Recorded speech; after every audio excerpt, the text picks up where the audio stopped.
Ekspedisi Indonesia Baru. Gila banget. Oke, terima kasih Cilacap, mantap.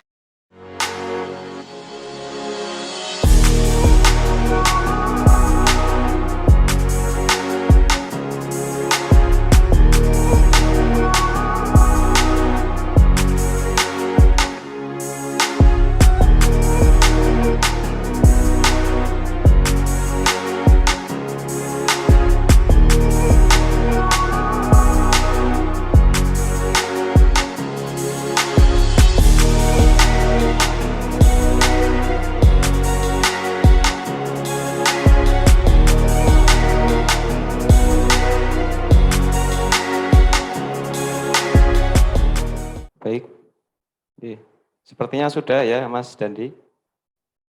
Ya. Ya, sekarang sudah lebih baik suaranya.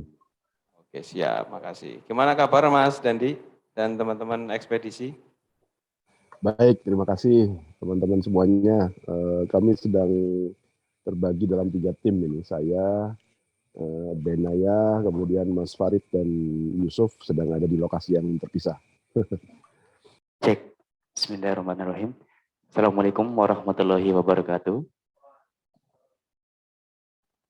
Ya, alhamdulillahirrahmanirrahim. Di malam hari ini kita berkumpul dan menyaksikan di mana proyeksi dan gambaran para petani yang memang ditekan dan ada tindakan melawannya. Sebelumnya yang saya hormati beliau narasumber kita Mas Dandi Laksono, yang saya hormati pula Ketua Yayasan Yabagi, beliau Bapak Kiai Haji Gus Lubul, yang saya hormati juga Ketua KSTM Berkah Mandiri PPI Kesugihan, beliau Bapak Haji Sulaiman Nawawi, yang memang bersama-sama dalam sesi diskusi serta kita awal dan sampai akhir di mana film ini dibentuk dan dibuat agar kita itu merasa lebih sadar dan sampai titik menyadari pentingnya seorang petani. Dari Kiai Haji Lubul Umam selaku Ketua Yayasan Yabagi memberikan tanggapan dari beberapa menyaksikan dari film yang sudah berlangsung. Monggo. Oke, terima kasih untuk waktunya. Langsung saja apa yang saya lihat di tayangan ini memang hampir terjadi di setiap daerah yang berbasis pertanian. Artinya bahwa semakin sempitnya lahan pertanian, semakin jarangnya sumber daya manusia, dan juga semakin tidak tahunya petani untuk bisa memasarkan hasil panennya yang lebih menguntungkan. Saya hanya melihat di ending tayangan tersebut bahwa memang sudah selayaknya bahwa ada sebuah korporasi yang di situ dianggotai oleh petani-petani, yang di situ petaninya ada yang petani padi dan juga petani sayur, yang kemudian saya yakin masing-masing daerah memiliki potensi sendiri-sendiri, cuma kadang-kadang tidak bisa petani itu memasarkan produknya dengan sebaik-baiknya. Barangkali ini menjadi sebuah hal yang baik, yang positif ketika kita mampu menjalin sinergi bersama, membagi kebutuhan. Artinya kebutuhan di daerah yang memang menjadi sumber sayuran, kemudian disinergikan dengan daerah yang merupakan sumber dari padi. Dan mungkin banyak lagi yang mungkin bisa disinergikan dengan perikanannya maupun peternakan yang semuanya itu dari Yapaki sedang mencoba sudah hampir 4 tahun. Memang belum mendapatkan hasil, tetapi maksimal. Kalau hasilnya sudah cukup memberikan pelajaran bagi beberapa orang yang sudah memahami. Artinya bahwa di situ ada proses bagaimana menjaga kestabilan alam dengan tentunya berusaha untuk mengembangkan potensi dari masing-masingnya. Jadi saya berharap inspirasi dari tayangan ini benar-benar bisa dilakukan dengan kita barangkali tidak harus turba ke Indonesia, barangkali dari tayangan ini kita sudah bisa melihat mungkin potensi Cilacap, potensi Banyumas dengan Batu Radennya, dengan kemudian dengan Cilacap yang nelayannya dan seterusnya, itu bisa disinergikan dan tentu semua itu bisa berjalan kalau ada semangat dalam diri petani. Nah ini yang butuh butuh edukasi yang luar biasa kepada petani kita. Terutama petani yang sudah tadi digambarkan 55 tahun dan 40 tahun yang akan datang petani sudah akan hilang. Kalau tidak ditumbuhkan generasi mudanya, saya yakin di kesugihan pun nanti akan sulit mencari orang untuk mencari yang mau bergerak di bidang pertanian. Monggo itu barangkali sedikit yang bisa saya tangkap dari apa yang saya lihat tadi. Tentu semuanya butuh sinergi dari semua pihak dan tentu kita juga tidak menafikan terhadap adanya regulasi pemerintah dan itu kita juga harus cerdas mensikapinya. Demikian saya kira itu. Maaf, Assalamualaikum warahmatullahi wabarakatuh.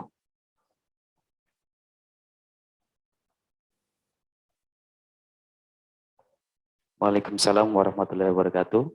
Terima kasih atas tanggapan yang luar biasa, yang memang kita diajak dari unsur pemudanya, jangan sampai petani ini malah punah yang umurnya itu 55 tahun.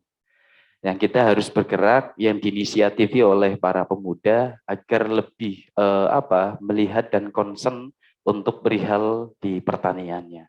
Selanjutnya kita akan mendengar dari tanggapan Gus Soiman selaku Ketua KSTM Mandiri Berkah PPI Kesugihan. Waktu dan tempat dipersilahkan. Terima kasih atas waktu yang diberikan. Assalamualaikum warahmatullahi wabarakatuh. Waalaikumsalam warahmatullahi wabarakatuh. Mas Dandi Laksono, saya panggil Mas karena walaupun malam tapi masih kelihatan muda. Saingan. Kemudian Ketua Yayasan Badan Amal Kesejahteraan Ittihadul Islamiyah, Yapaki. Tadi yang belum disebut-sebut Ketua HIPMA ini dan pengurusnya ada Mbak Fitri dan Mas Martin, Mas Wirendra Cakrawardaya, pemerhati pertanian yang luar biasa, semuanya yang hadir di sini baik dari person petani, lapangan, juga ada penyuluh dan lain sebagainya. Betul tadi disampaikan bahwa di sini ada kelompok santri tani milenial KSTM Berkah Mandiri. Berdiri 2019, tapi aktivitas pertaniannya sudah dimulai sejak 2016, yang diawali sebelumnya dengan kegiatan daur ulang, yaitu sampah, nangani sampah yang ada di pesantren sejak 2013. Oke, 2016 kita mulai di bidang pertanian, diawali dengan dulu bikin pupuk sendiri, pupuk cair, ada PGPR, kemudian mall nasi, ada lagi mall Bonggol Pisang, ada KCL dari Sabut Kelapa. Dan alhamdulillah di 3 tahun terakhir ini sawah yang kita garap untuk edukasi teman-teman santri itu sudah aman konsumsi insya Allah. Oke, karena sudah hampir katakan 90% itu sudah menggunakan organik. Oke, itu sekedar perkenalan kami KSTM, mungkin nanti disusul dari kelompok-kelompok yang lain. Dari film dokumenter tadi yang kami saksikan, ini memang sangat inspiratif, menggugah semangat, adrenalin, bahkan sudah sampai terpikir ini tidak hanya Indonesia baru, tapi juga perlu ada ekspedisi santri tani milenial. Nah, ini nanti Mas Dandi langsung bisa jadi sutradaranya ya. Oke, ya tidak se-Indonesia lah, paling tidak se-Cilacap. Karena katanya Cilacap itu lumbung padinya Jawa Tengah. Tapi nggak tahu kondisi pertaniannya seperti apa, lahannya seperti apa, kebijakannya juga seperti apa. Yang tahu kami pokoknya musim tanam, olah lahan, sebar benih, tanam bibit, mupuk, rawat, panen, mengolah pasca panen, dimakan, ada sisanya dijual. Nah, tapi dari melihat tadi film, ternyata petani juga harus berpikir kritis. Tidak hanya sekedar dapat ilmu turkini, pituture kaki dan ini, turun temurun. Apalagi ini jargonnya milenial, tentu harus berbeda. Nah, ini teman-teman santri milenial mana ini? Siap ekspedisi ya? Ekspedisi santri tani milenial di Kabupaten Cilacap aja dulu. Oke. Itu Mas Dandi yang ingin kami tanyakan ke panjenengan, mohon maaf. Pertama, inspirasinya apa sampai bisa bikin film dokumenter yang luar biasa ini? Karena bapak saya petani, ibu saya juga petani, dan saya juga sayang KTP-nya nggak petani ini. Nggak, harus berubah itu. Nggak. Tapi tidak apa-apa, yang penting jiwanya petani. Nggak. Inspirasinya apa, kemudian motivasi yang lebih jauh tentunya itu apa. Karena ini sangat sinkron sekali, apalagi di dunia pesantren, nggak, dunia kitab kuning, itu ada salah satu literasi namanya Al-Filahah, itu karyanya Ibnul Awam, itu membahas tentang pertanian, peternakan, perikanan. Itu 1.500 halaman bahasa Arab, terjemahannya baru ada bahasa Inggris dan Spanyol. Saya nggak tahu kenapa bahasa Indonesianya belum ada. Dan saya juga nyari kitabnya belum nemu, baru teks terjemahannya. Ini luar biasa. Kemudian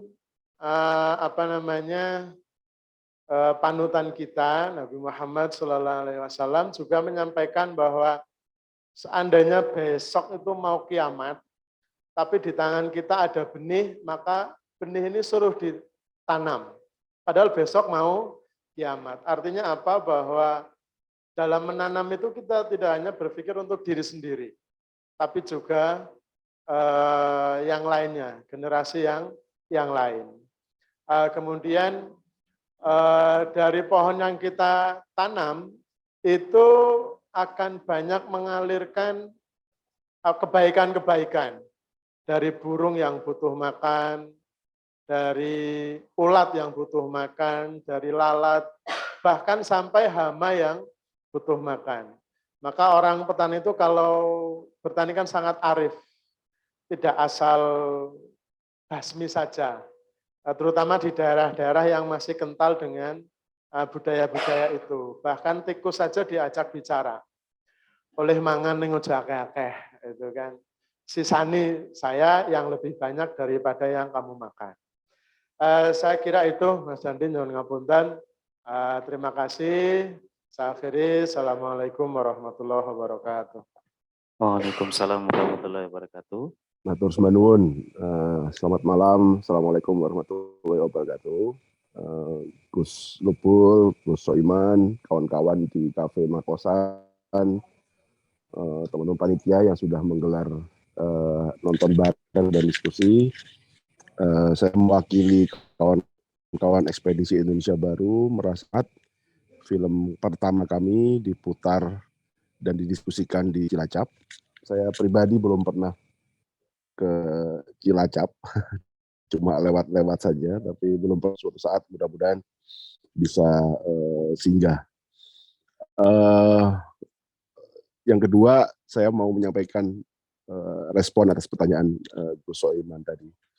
Jadi kami ini dalam Ekspedisi Indonesia Baru sekarang memang punya misi untuk mengidentifikasi atau meneliti apa problem-problem fundamental kalau kita ingin memperbaiki keadaan kita semua sebagai bangsa, sebagai negara, begitu ya. Mungkin memang muluk-muluk dan nggak tahu, mungkin bukan mandatnya juga orang-orang naik motor tiba-tiba ngomongin konsep negara begitu ya. Tapi kami ingin mencoba dengan metode yang sederhana mengidentifikasi masalah dan mempertemukan simpul-simpul yang mungkin bisa bersinergi gitu. Nah, salah satu ide dalam Indonesia Baru ini adalah memperbaiki fundamental atau memperbaiki masalah yang paling pokok, yaitu soal tata niaga pangan atau soal produksi pangan. Karena apapun ceritanya, kita mau jadi negara, mau ke planet Mars kayak, mau jadi negara industri superpower kayak, mau jadi negara apa kayak, dasarnya adalah memperbaiki pangannya atau mensuplai pangannya atau mengamankan pangannya. Dan saya pikir itu menjadi fundamental. Karena itu tadi lewat metafora silat, saya menggunakan silat sebagai metafora untuk masalah pertanian, yaitu pada persoalan latihan kuda-kuda. Jadi silat itu jurus apapun atau aliran apapun yang dilatih pertama atau yang dikuatkan pertama adalah kuda-kudanya. Ya. Mau kungfu, mau karate, mau pencak tradisional, itu selalu kuda-kuda yang jadi, karena dia adalah pondasi. Kalau kuda-kudanya sudah benar, sudah kuat, yang lain dibalik itu. Sama dengan kita mendesain syarat gitu ya. Fondasi utamanya adalah di pangan, dan pangan sangat terkait dengan pertanian ya. Peradaban kita sudah masuk ke fase budidaya begitu ya, bukan lagi berburu dan meramu. Kita sudah menjadi spesies di antara makhluk yang lain, spesies yang bisa melakukan kultifikasi, atau kita satu-satunya spesies yang atau satu-satunya binatang yang bisa bercocok tanam gitu ya. Spesies lain masih food and gathering, masih berburu dan meramu. Tapi kita satu-satunya spesies yang dalam proses evolusinya itu sampai pada titik bisa melakukan cocok tanam atau kultifikasi. Nah, inilah fundamental yang menurut saya perlu kita diskusikan lagi, karena seolah-olah kita sudah bergerak maju gitu ya, seolah-olah kita sudah selesai dengan urusan pangan, padahal kalau kita petani, masalah di bawah ternyata sangat kompleks gitu ya. Bagaimana sistem pertanian kita didesain untuk tetap kecil, untuk mensubsidi kelas pekerja buruh misalnya yang juga gajinya kecil. Jadi sebenarnya siapa yang surplus? Okay. Petaninya nggak sejahtera, supaya bisa mensupport pekerja lain yang juga tidak sejahtera, yaitu buruh di perkotaan. Jadi surplus kita ini siapa yang menikmati sebenarnya? Yang produksi pangan nggak sejahtera, konsumennya pun yang disasar dengan target politik pangan murah juga nggak sejahtera. Maka kita perlu bertanya, sistem pangan kita atau politik pangan kita sebenarnya sedang didesain ke arah mana dan untuk apa. Gitu, okay? Saya memang membatasi tidak masuk ke masalah yang lebih kompleks terkait kebijakan pangan negara misalnya, karena sebenarnya ada di film lain misalnya bagaimana pemerintah merespon dengan program food estate misalnya ya. Jadi di Jawa yang sudah jelas-jelas penghasil sawah, penghasil padi dengan tanah yang sudah teruji ratusan tahun, itu banyak dikonversi, sementara Kalimantan yang tanahnya gambut justru berkali-kali jadi bahan percobaan untuk mencetak sawah. Sejak zaman Soeharto, kita sama-sama tahu, tahun 96 pemerintah punya program proyek lahan gambut 1 juta hektar. Cita-citanya mau mencetak sawah 1 juta hektar di Kalimantan. Dan jelas gagal. Ya, sampun gagal itu, mangkrak. Ada di film saya yang lain, judulnya Asimetris, itu tergambar bagaimana kebakaran yang sampai sekarang kita alami adalah akibat dari dibukanya kubah-kubah gambut di Kalimantan Tengah, terutama tahun 96, jutaan hektar. Lalu percobaan kedua untuk bikin lumbung pangan juga dibikin oleh era SBY di Merauke, di Papua, dengan proyek namanya Merauke Integrated Food and Energy Estate, yaitu mencetak sawah di Merauke untuk bisa mensuplai 30% cadangan pangan nasional. Dari mana petaninya? Petaninya dari Transmigran yang dibekali dengan teknologi pertanian canggih, sawah tekno, yang katanya 1 hektar cukup 1 orang yang mengerjakan, gitu ya, dengan planter, dengan harvester dan lain-lain. Jadi pertanian yang padat alat, gitu ya. Lalu itu pun juga nggak ada kabarnya lagi. Lalu tiba-tiba tahun 2015 di era Jokowi juga kembali diulangi gagasan mencetak 1,2 juta hektar sawah di Merauke. Jadi yang jelas-jelas eksperimen-eksperimen berkali-kali gagal selalu diulangi. Bahkan kali ini sawahnya dipegang oleh perusahaan, yaitu Medco salah satunya. Jadi pertanian rakyat ini dianggap sudah ketinggalan, gitu kira-kira ceritanya. Ini pikiran semua presiden. Pertanian rakyat dianggap sudah ketinggalan, nggak akan bisa menutup kebutuhan pangan nasional, produksinya akan selalu kecil, maka supaya lebih efektif dan efisien, pertanian harus ditransformasikan menjadi berbasis korporasi atau berbasis perusahaan. Itulah ide dari food estate. Makanya bahkan di Kalimantan Tengah, nyetak sawah dengan cepat, yang dikerahkan adalah tentara, yang dikerahkan TNI. Dikursusin seminggu pakai traktor, disuruh bajak sawah. Petani yang sudah pengalaman turun-temurun aja kadang gagal ngelola sawah, ini apalagi tentara disuruh sawah gitu ya, seolah-olah dia manusia superior yang segala bisa gitu. Dan terbukti gagal juga. Itu saya filmkan di film Kinipan. Jadi melihat beberapa pengalaman saya membuat film yang terkait dengan pertanian, termasuk program food estate, saya agak gemes sebenarnya. Ini seperti tidak punya konsep. Yang gagasan-gagasan proyek-proyek raksasa dikerjakan dan berulang kali gagal, tapi yang kecil-kecil justru ditinggalkan dan tidak ditekuni. Padahal tren dunia menurut FAO, Badan Pangan PBB, itu sekitar 60% pangan dunia justru disuplai oleh rumah tangga petani. Jadi bukan oleh perusahaan pangan, tapi diusahakan oleh rumah tangga petani atau petani skala rumah tangga. Itulah yang memasok 60 bahkan sampai 80% dari pangan dunia. Nah, sialnya kita tergoda untuk meninggalkan fundamental itu, meninggalkan kuda-kuda itu. Kita tergoda untuk bermain produksi pangan massal dengan lahan yang terkonsentrasi, intensifikasi. Nanti mungkin teman-teman yang punya latar belakang pertanian di sini bisa memberikan masukan atau informasi atau keterangan atau perspektif yang mengulang apa yang pernah dilakukan sejak era revolusi hijau. Ya. Jadi kita sukses merespon ledakan populasi penduduk dengan pertanian intensif, tapi sesungguhnya harga yang kita bayar juga cukup mahal. Hilang serangga penyerbuk, cacing aja sudah susah, belut di sawah sudah susah gitu ya. Tikus merajalela karena tidak punya predator alaminya, sawah-sawah sudah kehilangan ular gitu.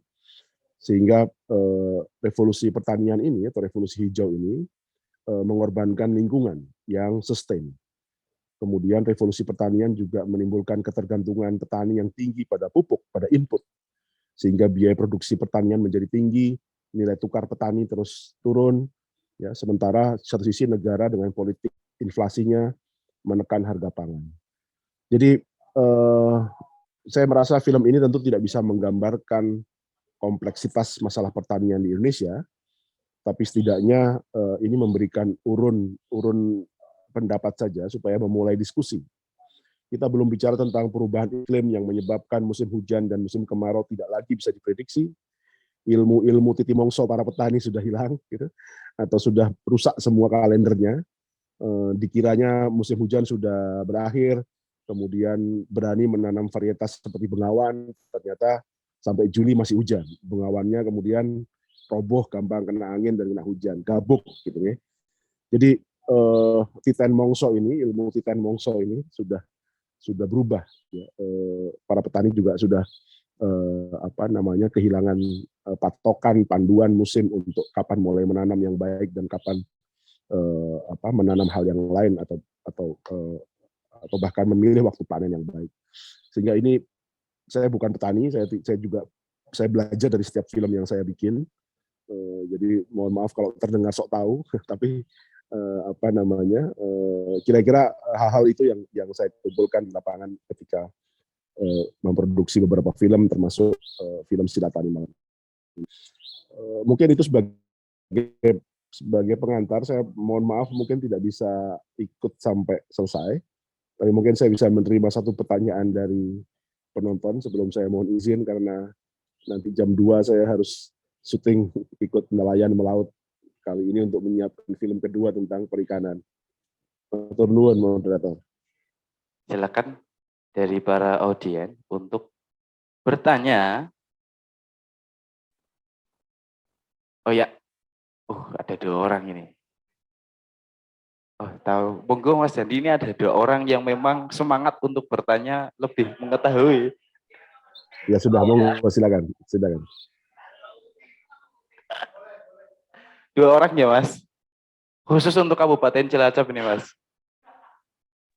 Siap, monggo. Terima kasih. Ya. Assalamualaikum warahmatullahi wabarakatuh. Waalaikumsalam warahmatullahi wabarakatuh. Matur suwun, terima kasih untuk panitia yang keren sekali sudah bisa melaksanakan nobar Sila Tani di ruang library. Mungkin ini Pak Haji, Bu Haji, kawan pejuang kita. Selamat malam Mas Dandi, ngopi dulu Mas. Ini kopinya juga udah mau habis di sini.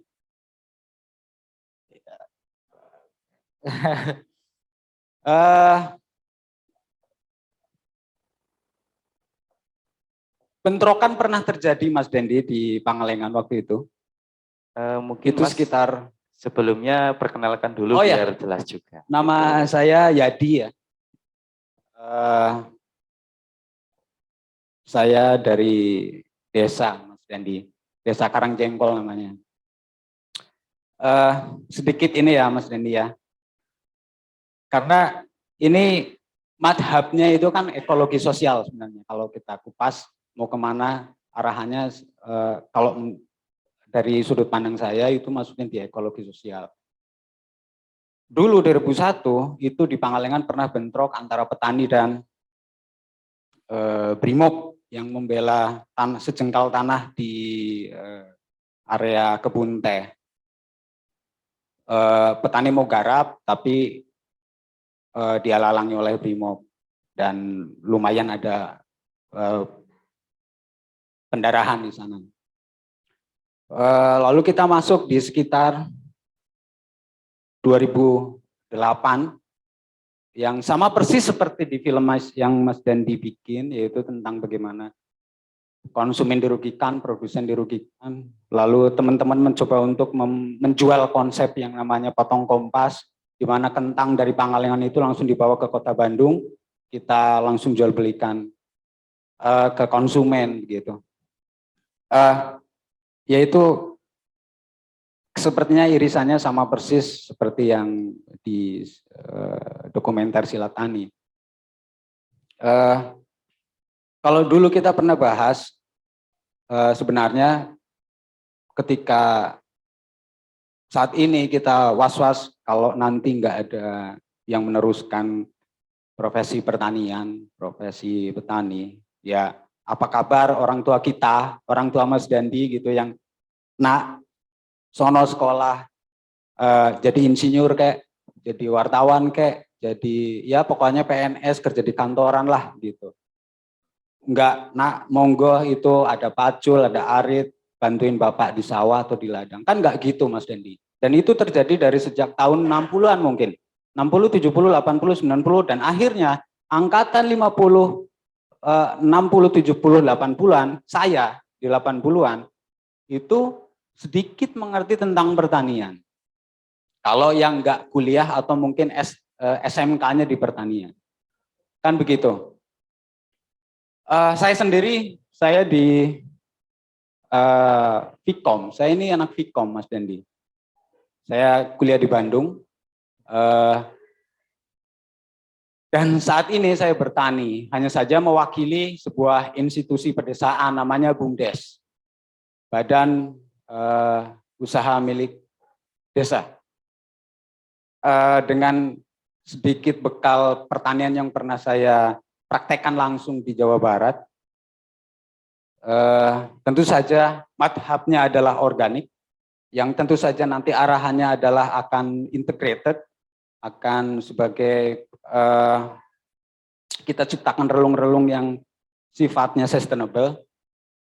Hanya saja memang seperti pertanyaan-pertanyaan di awal, kalau petani yang umurnya 50 tahun yang masih bisa nyangkul nanti meninggal, secara serempak di seluruh Indonesia atau secara khusus di Cilacap, nanti siapa sih gantiin, kan gitu.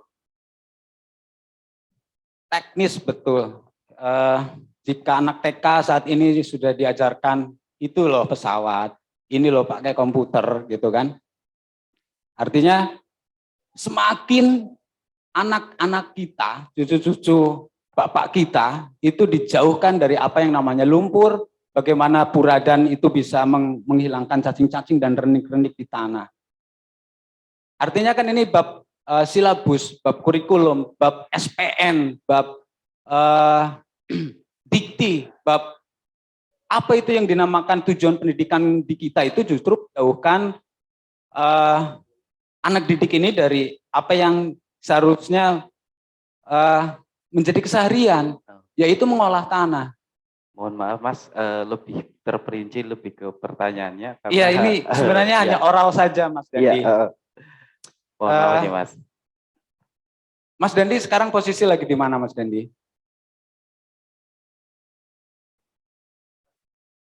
Di mute ya? Sedang di Pantura, sekitar Pantura.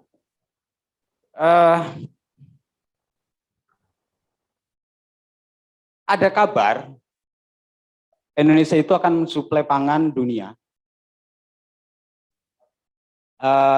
Itu sepertinya akan mungkin dulu pernah dilakukan di zaman Soeharto, pernah dilakukan di zaman SBY, dan saat ini diteruskan lagi programnya. Lah,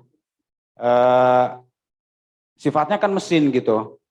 Tapi ini nggak pernah ada publikasi dari pemerintah yang jelas gitu, Mas Dendi. Nggak pernah ada turunan program secara top down ke bawah. Karena saya tadi melihat di film itu nggak ada, Mas Dandi nggak mencoba menyentuh ke pihak-pihak yang sifatnya sistem gitu ya, ke instansi atau apa gitu. Artinya maaf kata Mas Dandi, balance-nya sedikit agak jomplang gitu. Artinya filmnya bagus, secara sinematografi asik sekali, hanya saja kalau untuk konten secara jurnalistik, secara jurnalisme gitu, ini masih agak sedikit jomplang. Akhirnya punten Mas Dendi, mungkin tariklah itu nanti dari segi regulasi, begitu. Karena saya belum mendengar, mungkin Mas Dendi juga sudah ada materinya, hanya saja mungkin belum dikabarkan di Silatani begitu. Atau mungkin Mas Dandi mau share saat ini untuk bab regulasinya, atau mungkin pernah wawancara dari pihak instansi tertentu begitu, mungkin dari pihak Geodipa, Dok. Ya. Seperti apa? Ya, begitu Mas Dandi. Ya, terima kasih.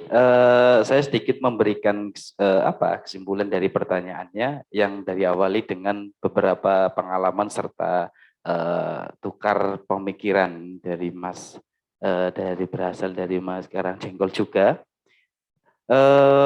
Yang pertanyaannya itu sendiri merupakan kenapa kok di dalam film dokumenter Silatani ini nggak ada unsur regulasi dari pemerintahannya gitu ya Mas? Oh ya, monggo dari Mas Dandi Laksono diberikan tanggapannya. Ya, pertama terima kasih Mas Yadi pertanyaannya. Ya, saya langsung jawab saja. Pertama karena pemerintah sudah punya Diskominfo atau Menkominfo. Mereka sudah punya saluran sendiri kalau mau bicara dengan publik atau rakyat gitu ya. Jadi saya menggunakan kesempatan ini untuk mewakili perspektif atau masalah dari sisi petani atau dari sisi publiknya gitu ya. Dan memang ini bukan karya jurnalistik, ini film yang saya memilih ada di pihak mana gitu kira-kira.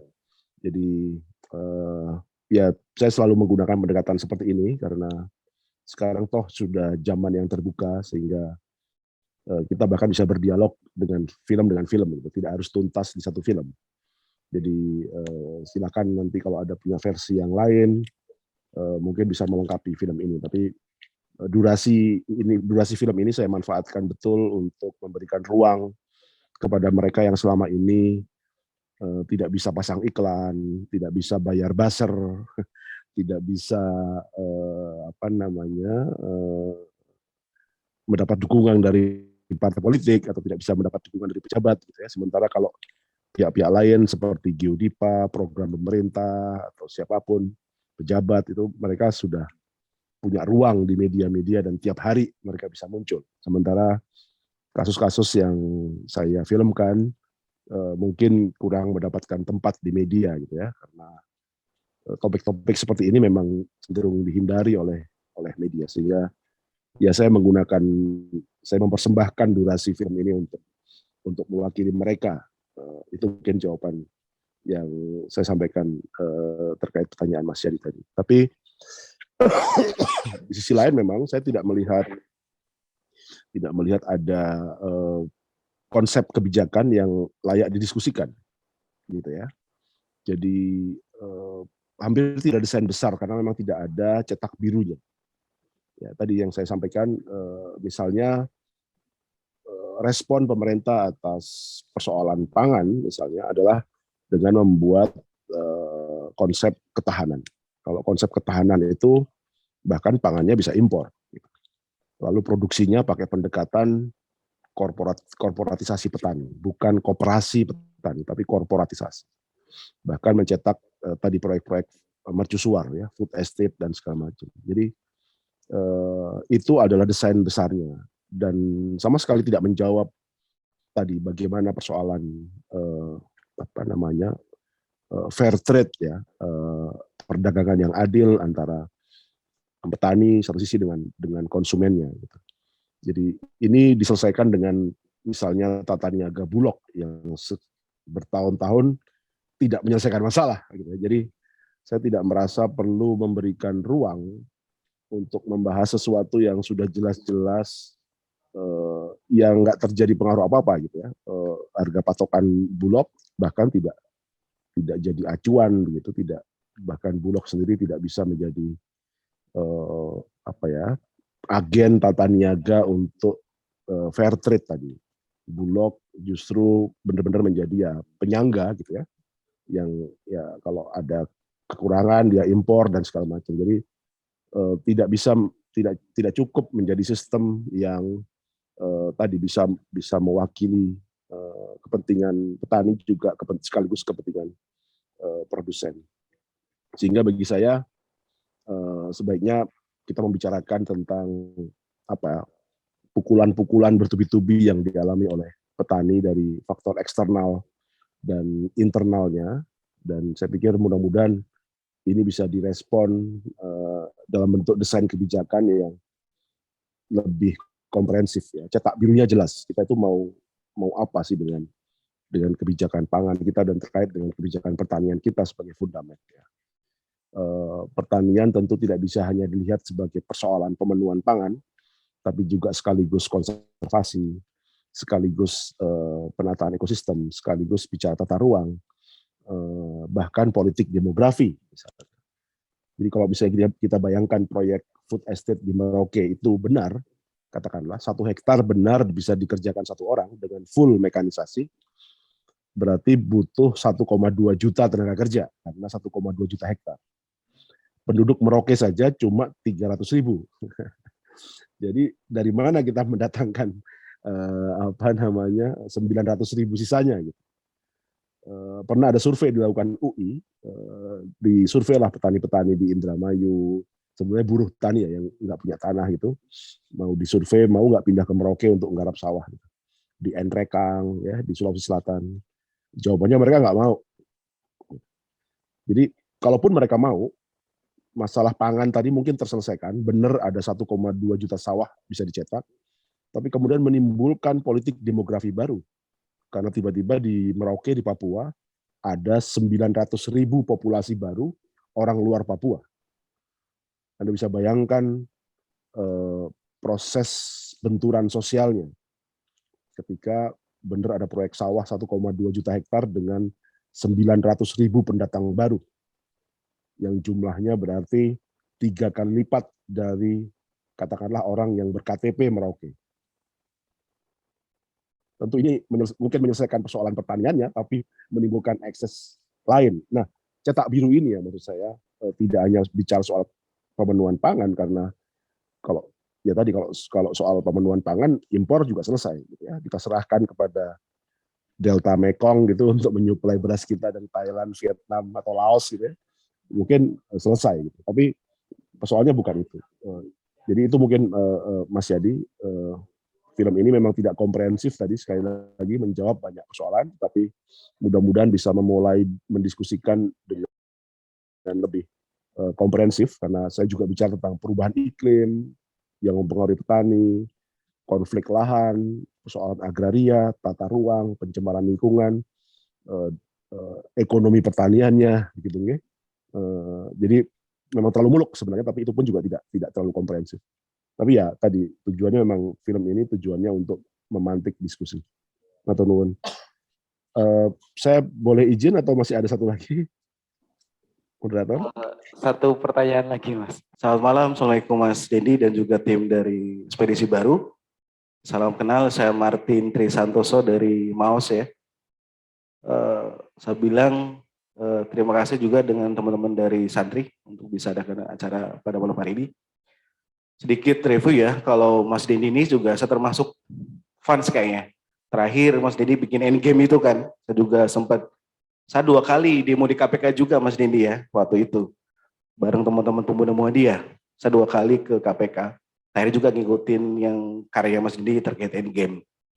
Cukup menarik dari film ini, dari awal sampai akhir, kalau saya rangkum menjadi sebuah ironi ya. Sempat tadi saya hampir nangis sebenarnya. Ironi memang ya, jadi memang kalau bicara negara kita masih masuk di fase ilusi kedaulatan pangan kalau saya bilang. Kita hanya bisa bicara lab service, tapi masalah fundamental belum bisa terjawab dengan pasti. Yang menariknya adalah pertanian selalu menjadi komoditas politik, satu itu. Karena memang sentimen negara kalau saya bilang itu masih menjadi sebuah wacana. Wacananya apa ya tadi hanya ilusi. Tadi kalau lihat dari filmnya, saya sedikit mendapat sebuah gambaran di sana pertanian belum mendapatkan perhatian lebih. Yang kedua juga teknologi juga belum bisa dipadukan, tapi sudah mulai alih fungsi lahan. Tadi ada tampilan menarik yang perlu saya bedah terkait tadi petani atas dan petani bawah itu. Kalau yang atas kan tadi kan padi ya, yang bawah sayur. Nah, ini mekanisme bagaimana? Apakah mekanismenya barter atau nanti oh ini kalau harga ini dengan harga ini itu bagaimana? Nah, itu sebenarnya kalau kita pikir itu bisa menjadi sebuah gerakan baru tadi. Oh, gerakan barter misalkan. Nah, itu untuk mencegah tadi. Tadi kan bilang oh kita putus rantai pasokan misalkan. Ya karena musuh utama kita kan tengkulak. Tadi di film tadi kan kalau petani hanya mendapatkan kuenya 30%. Sedangkan 70% punya tengkulak dan segala macamnya. Ya kalau kita mau perbandingan kesenjangan, petani itu hidupnya yaitu hanya untuk makan, tapi tengkulak punya mobil, rumah bagus segala macam. Nah itu saya ingin bedah tadi teman-teman itu yang pegiat tadi itu ada sistem barter enggak? Nah kebetulan saya dengan kawan saya Mas Sani juga dulu sempat mau bikin bagaimana sebuah aplikasi atau sebuah sistem yang kita akan kemudian mengenalkan barter kembali untuk menekan tadi ketakutan pemerintah yang katanya inflasi. Memang benar. Saya sering ikut dengan kegiatan BI. BI itu selalu menyorot harga-harga pangan. Ya benar tadi karena mereka itu sangat takut kalau harga pangan naik maka inflasi luar biasa. Nah itu hebatnya Indonesia di saat negara lain itu kena inflasi tinggi, kita masih belum kena resesi. Nah itu mungkin karena memang orang-orang kita udah biasa makan di desa ya, udah makan apa adanya lah. Kalau orang luar kan enggak. Amerika saja sudah kelabakan gitu kan untuk pangannya segala macam. Nah itu mungkin tadi bisa dibedah. Karena memang saya dengan kawan saya Mas An ini punya gagasan besar untuk tadi mengenalkan sistem barter kembali. Barter terutama tadi tetangga sebenarnya. Nah, karena saya bilang si ekosistem yang paling terkecil adalah tetangga. Misalkan gini, oh saya punya beras, oh sini punya sayur, nah, itu bisa dikonversi, bisa untuk dibarterkan. Paling itu Mas Dendi. Ya, mungkin ada tambahan dari kawan saya. Assalamualaikum warahmatullahi wabarakatuh. Ya, saya sedikit menambahkan, nama saya Sani. Jadi lebih ke arah itu sebetulnya hanya barter atau ada konversi uang di situ di mana ada kayak bulognya ya. Tadi kan ngomong bulog sebagai penyangga, nah ini kayak bulog privat lah ya.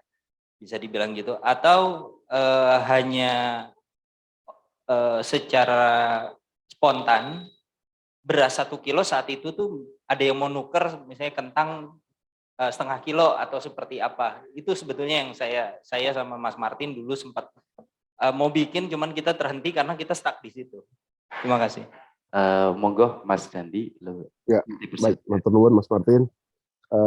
Ya tadi sebenarnya di film terlihat ya bahwa ini bukan barter karena ada transaksi uang di situ. Dari petani, teman-teman koperasi, ya sebenarnya koperasi juga anggotanya petani juga. Itu membeli dengan harga lebih tinggi dari harga pasaran, kemudian menjualnya ke petani yang di atas, yaitu petani pegunungan, dengan harga lebih rendah dari pasaran juga. Jadi mereka juga membeli, jadi tidak barter, ya. Karena input produksinya kan semuanya masih cash ya, beli bibit, beli pupuk, semua masih cash. Jadi produk petani tetap butuh uang untuk menggenerate ekonominya yang lain. Tapi apa yang diinisiasi kawan-kawan, kalau ingin kembali mengenalkan sistem barter untuk beberapa komoditas, tentu saya pikir ini gagasan yang juga revolusioner gitu ya, karena praktek barter sendiri di Nusantara juga masih eksis gitu ya. Di Indonesia Timur saya menemui 2 pasar barter di Pulau Lembata misalnya, itu juga masih eksis gitu ya, terutama efektif jika peredaran uang tidak terlalu menjadi penting gitu ya. Untuk apa kita menukar barang dengan uang sementara lokasinya juga jauh, uang tidak bisa langsung digunakan secara praktis, dia harus diputar lagi, diwujudkan dalam bentuk barang, jadi konversi 2 kali gitu. Nah ini yang oleh masyarakat di pedalaman atau tempat remote itu agak jauh, ini diterabas gitu ya. Tapi saya pikir menarik kalau teman-teman melanjutkan eksperimen itu untuk beberapa komoditas yang sebenarnya mungkin volumenya lebih pasti. Jadi misalnya Cilacap ini saya pikir kan punya dua lanskap ya, pertanian dan sekaligus pesisir. Jadi saya pikir karbohidrat dari beras, kemudian proteinnya dari hasil laut misalnya. Kalau itu bisa dipertemukan, disimulasikan dalam komunitas kecil, dan tadi mudah-mudahan ekspedisi yang disebut ekspedisi tani milenial tadi jadi gitu ya, itu bisa dimulai dengan tadi meriset nelayan ini juga punya problem menjual hasil tangkapan dengan harga yang rendah, sementara walaupun 2/3 wilayah kita laut, yang namanya seafood pasti mahal, ya kan? Kita ini negara yang lautnya luas, tapi nggak setiap hari kita bisa menikmati seafood, gitu ya kira-kira ya. Apa yang terjadi? Sementara nelayannya juga jualnya juga nggak mahal-mahal juga, gitu, sama kayak petani. Gitu. Nah, antara lanskap Cilacap yang pertanian dan juga pesisir, saya pikir ini seperti Wonosobo ketika bicara pertanian dataran rendah di Salomerto dan pertanian pegunungan. Jadi saya pikir Cilacap punya lanskap yang memungkinkan teman-teman untuk menukarkan antara kebutuhan karbohidrat dengan protein tadi ya. Dan saya pikir petani pasti butuh protein, dan itu disediakan oleh teman-teman nelayan, sementara nelayan pasti butuh karbohidrat dan itu disediakan oleh kalau petani. Nah, ekspedisi tadi kalau bisa mengidentifikasi, kemudian mulai mempertemukan simpul-simpul, dimulai dari eksperimen kecil, seperti yang dilakukan di teman-teman Wonosobo kan juga sebenarnya eksperimen kecil, bentuknya koperasi. Selisih harga yang mereka terima dari membeli 4.700 gabah, kemudian rendemen sekitar 50% ya, kemudian menjualnya 10.000, jadi kalau nggak salah marginnya hanya 1.000 atau 1.500 gitu. Itu digunakan untuk misalnya membuat pupuk organik tadi. Gitu. Kan petani nggak punya waktu untuk bikin pupuk organik, itu yang membuat mereka beli pupuk instan. Gitu ya. Padahal kalau mereka berkelompok, mereka bisa sistem giliran yang produksi pupuknya. Nah, koperasi sementara ini masih membiayai petani untuk bikin pupuk. Gitu ya. Nah, pupuknya nanti dibeli dengan harga yang juga murah oleh petani dan digunakan lagi. Sehingga input produksinya menjadi lebih kecil, tidak terlalu tergantung pupuk, karena dia bisa beli pupuk organik dengan harga murah, karena materialnya gratis. Tanah kuburan kan gratis ya. Jadi berasnya juga enak karena tadi itu pakai tanah kuburan. Lalu kemudian hasil dari surplus koperasinya juga nanti akan dikembalikan lagi ke petani karena ini bentuknya koperasi. Jadi memang basisnya eksperimennya adalah koperasi. Tapi kalau teman-teman ingin mencoba mengembangkan model bisnis yang lain berbasis aplikasi, saya pikir layak dicoba. Sekarang ini semua usaha yang di luar rutin, saya pikir layak dicoba, gitu ya. Dan kita bisa improve dari sana. Hanya saja kami memilih model koperasi karena ya ini lebih demokratis ya. Ini lebih demokratis. Pihak luar mungkin bisa menjadi stimulan, gitu. Teman-teman di Sigedang atau petani sayur tadi juga menjadi koperasi konsumen. Ketika dia nanti sudah bisa memproduksi sayur dan dibeli oleh petani di bawah, maka dia menjadi koperasi produsen juga. Jadi itu yang disebut koperasi multi pihak. Gitu ya. Bahkan lalu kemana para perantara, kemana para toko-toko penjual beras? Mereka bisa menjadi koperasi distributor. Gitu. Jadi pada akhirnya semua akan berkooperasi. Gitu. Walaupun image koperasi sekarang kan sudah jelek banget ya, karena sejak Orde Baru memang koperasi dihancurkan gitu ya. Koperasi udah seperti lintah darat gitu ya. Koperasi dikenal hanya urusan simpan pinjam gitu ya. Jadi kita ingin mencoba bereksperimen mengingatkan lagi gagasan koperasi yang dimaksud Bung Hatta dulu itu, yang dia juga serap dari negara-negara Skandinavia itu bagaimana. Itu kira-kira, sekali lagi saya mohon maaf, saya harus pamit untuk mempersiapkan liputan berikutnya. Terima kasih teman-teman di Cilacap yang sudah sehat selalu. Terima kasih. Kami ucapkan terima kasih dan sukses untuk Mas Dandi dan tim ekspedisi Indonesia. Ya. Assalamualaikum warahmatullahi wabarakatuh. Waalaikumsalam warahmatullahi wabarakatuh. Ya, aplaus dulu untuk kita semua.